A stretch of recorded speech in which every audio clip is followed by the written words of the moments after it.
मुझे काफी सारे सेलर्स के सवाल आते हैं कि हम यूएसए में एलएलसी मतलब लिमिटेड लायबिलिटी कंपनी कैसे ओपन कर सकते हैं। बेसिकली एज अ फॉरेनर आप कैसे यूएसए में कंपनी खोल सकते हैं। तो आज के वीडियो में मैं आपको बताऊंगा step by step process USA में कंपनी खोलने का। अगर चैनल को सब्सक्राइब नहीं किया है तो तुरंत कर लें, क्योंकि सिर्फ अमेजिंग मार्केटर ही आप जो वीडियो चाहते हैं वो लेकर आता है। मेरा नाम है सौरभ, आप देख रहे हैं amazing marketer. Let's learn something new today.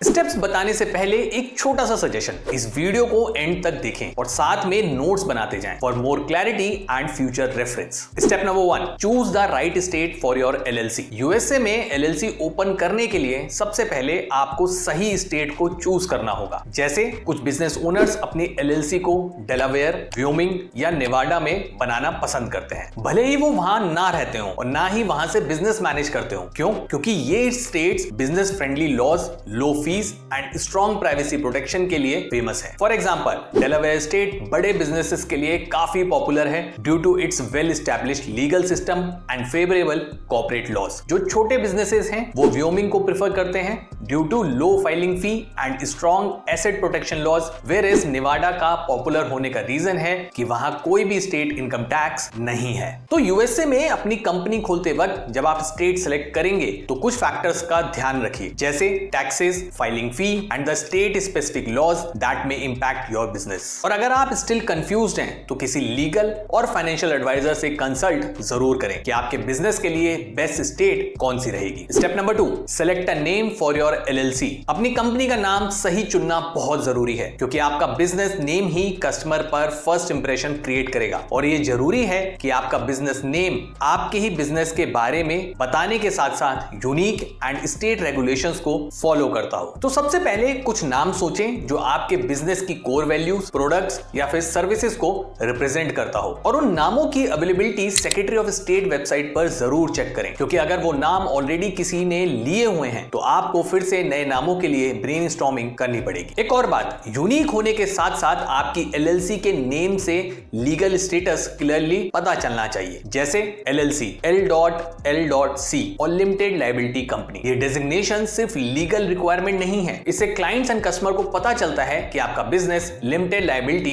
Protected है। जब आपकी कंपनी का नेम फाइनल हो जाए, तुरंत अपनी वेबसाइट के लिए सेम नेम से डोमेन नेम ले लें। भले ही आप तुरंत वेबसाइट लॉन्च ना करें, लेकिन आप इससे फ्यूचर सिक्योर कर पाएंगे एंड सभी प्लेटफॉर्म्स पर आपका ब्रांड कंसिस्टेंट होगा। Step 3, appoint a registered agent. जब आप अपनी एलएलसी का नेम सिलेक्ट कर लेंगे तो नेक्स्ट स्टेप आपको एक रजिस्टर्ड एजेंट अपॉइंट करना होगा। अब रजिस्टर्ड एजेंट कौन होता है? रजिस्टर्ड एजेंट एक पर्सन या एंटिटी हो सकती है जो आपकी एलएलसी के बिहाफ पर लीगल डॉक्यूमेंट्स रिसीव कर सकता है। अब ये लीगल डॉक्यूमेंट्स कौन कौन से हो सकते हैं? जैसे लॉ सूट्स, सबीना या फिर कोई ऑफिशियल गवर्नमेंट कॉरेस्पॉन्डेंस। ऑल्सो जिस स्टेट में आपने एलएलसी रजिस्टर की है उस स्टेट में आपके रजिस्टर्ड एजेंट का एक फिजिकल एड्रेस होना मैंडेटरी है और नॉर्मल बिजनेस आवर्स में उनको वहां अवेलेबल भी होना पड़ेगा, सो दैट सभी इंपॉर्टेंट लीगल डॉक्यूमेंट्स आपको टाइमली मिल पाए। इसीलिए एक रिलायबल रजिस्टर्ड एजेंट अपॉइंट करना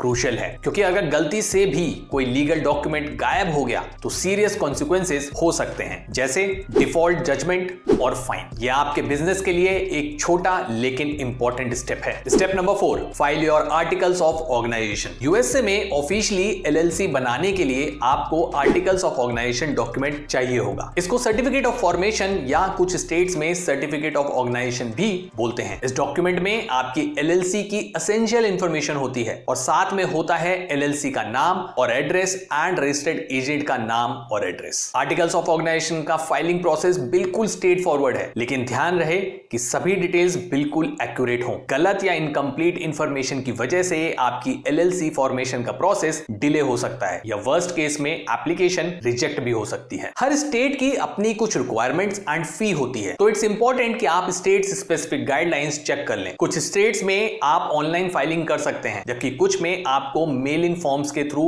फाइलिंग करनी पड़ेगी। टिपिकली फी $50 से लेके $500 तक होती है, डिपेंडिंग ऑन द स्टेट। जब आप एप्लीकेशन फाइल कर देंगे, स्टेट आपका आर्टिकल्स ऑफ ऑर्गेनाइजेशन रिव्यू करेगा। अगर सब कुछ सही रहा तो आपकी एलएलसी ऑफिशियली फॉर्म हो जाएगी और आपको सर्टिफिकेशन ऑफ फॉर्मेशन मिल जाएगा। ये सर्टिफिकेशन प्रूव करेगा कि आपकी LLC एग्जिस्ट करती है और स्टेट के साथ उसकी गुड स्टैंडिंग है। इस डॉक्यूमेंट को आपको बहुत संभाल के रखना है क्योंकि ये आपको बहुत जगह काम आएगा, जैसे बैंक अकाउंट ओपन करने में या फिर बिजनेस लाइसेंसेस अप्लाई करने में। Step number 5, create an operating agreement. Operating agreement एक इंटरनल डॉक्यूमेंट होता है जिसमें LLC की ओनरशिप एंड ऑपरेटिंग प्रोसीजर्स के बारे में बताया होता है। हालांकि ये डॉक्यूमेंट हर स्टेट में जरूरी नहीं होता, लेकिन आई हाईली रिकमेंड कि आप ऑपरेटिंग एग्रीमेंट जरूर बनाएं, इवन चाहे आप LLC के सोल ओनर ही क्यों ना हो। अगर LLC में मल्टीपल मेंबर्स हैं तो ऑपरेटिंग एग्रीमेंट काफी क्रूशियल हो जाता है क्योंकि इसी डॉक्यूमेंट्स में सभी डिटेल्स होंगी, जैसे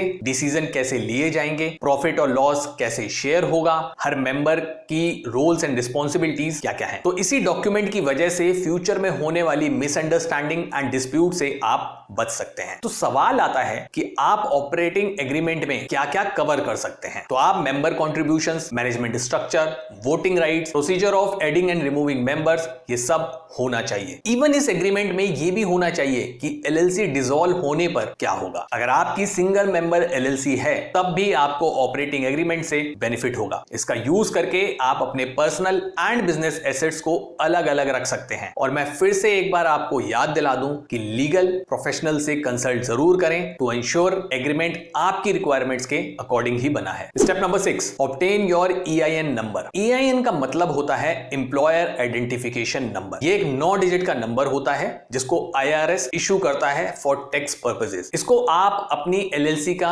सोशल सिक्योरिटी नंबर मान सकते हैं USA में, बिल्कुल वैसे ही जैसे इंडिया में पैन होता है। EIN लेना एक इंपॉर्टेंट स्टेप है अगर आप एम्प्लॉइज हायर करने का सोच रहे हैं या बैंक में बिजनेस अकाउंट ओपन करना चाहते हैं या फिर टैक्स फाइलिंग के लिए। इवन अगर आप सिंगल मेंबर LLC ओनर हैं विद नो एम्प्लॉइज, तब भी आपको EIN की जरूरत पड़ सकती है to separate your personal and business finances. और जब आपको EIN मिल जाएगा तो उसे संभाल के रखें क्योंकि आपको EIN की जरूरत काफी जगह पड़ेगी, जैसे business transactions, tax filings, bank account opening या फिर बिजनेस लोन के लिए। Step number 7, setup your bank account. अपने पर्सनल एंड बिजनेस फाइनेंसेस को अलग रखना एक बहुत ही इंपॉर्टेंट स्टेप है जिससे आप अपने पर्सनल एसेट्स बचा सकते हैं। और इस सेपरेशन को मेंटेन करने के लिए आपको एक डेडिकेटेड बिजनेस बैंक अकाउंट खोलना पड़ेगा। बिजनेस बैंक अकाउंट खोलते वक्त आपको EIN, LLC का आर्टिकल ऑफ ऑर्गेनाइजेशन और कुछ केसेस में ऑपरेटिंग एग्रीमेंट भी देना होगा। और अगर ये डॉक्यूमेंट्स रेडी हैं तो आपका बिजनेस अकाउंट ओपनिंग का प्रोसेस काफी स्मूथली हो जाएगा। Step number 8, file a BOI report with FinCEN। According to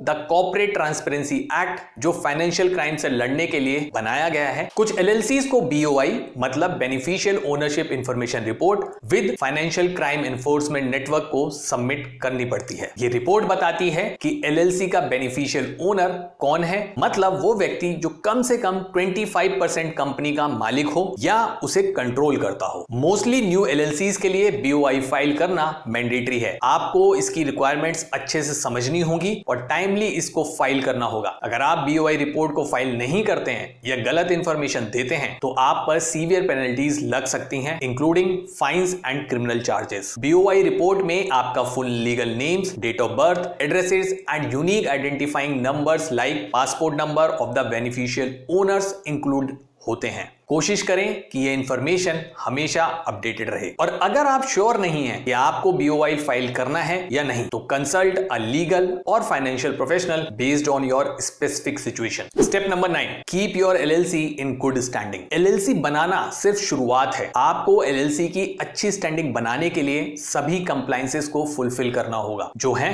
filing annual reports, paying state fee and keeping your business licenses current. हर स्टेट की अपनी कुछ रिक्वायरमेंट्स होती हैं जो LLCs को फुल करनी पड़ती हैं, तो आपको ये सभी रिक्वायरमेंट्स पता होनी चाहिए। अगर आप कोई भी डेडलाइन मिस करते हैं या कोई मैंडेटरी फी पे नहीं करते हैं तो आप पर पेनल्टीज लग सकती हैं। इवन आपकी LLC डिसॉल्व भी हो सकती है। तो कोशिश करें कि आप ये सभी रिक्वायरमेंट्स फुलफिल करें सो दैट आपकी LLC की गुड स्टैंडिंग हो और आप अपने बिजनेस को ग्रो करने पर फोकस कर पाएं without worrying about compliance issues. हो सकता है इनमें से कुछ स्टेप्स स्टिल आपको कंफ्यूजिंग लगे तो नीड नॉट टू वरी। जैसे मैंने आपको बताया, प्रोफेशनल हेल्प लेना हमेशा बेस्ट होता है और ऐसा ही एक all in one USA business management platform है क्लेम्टा। जितने भी स्टेप्स मैंने इस वीडियो में बताए हैं, क्लेम्टा सब आपके लिए कर सकता है। क्लेम्टा का लिंक मैंने डिस्क्रिप्शन में दे दिया है। क्लेम्टा को ऑलरेडी 140 प्लस कंट्रीज के 9000 से ज्यादा एंटरप्रेन्योर्स ट्रस्ट करते हैं एंड इसकी रेटिंग 4.9 है आउट ऑफ 5। तो अगर आप टेंशन फ्री होकर यूएसए में कंपनी सेटअप करना चाहते हैं तो क्लेम्टा के एक्सपर्ट से जरूर बात करें। और अगर आप क्लेम्टा का डैशबोर्ड स्टेप बाय स्टेप कैसे यूज करना है ये सीखना चाहते हैं तो आप ये वीडियो देख सकते हैं।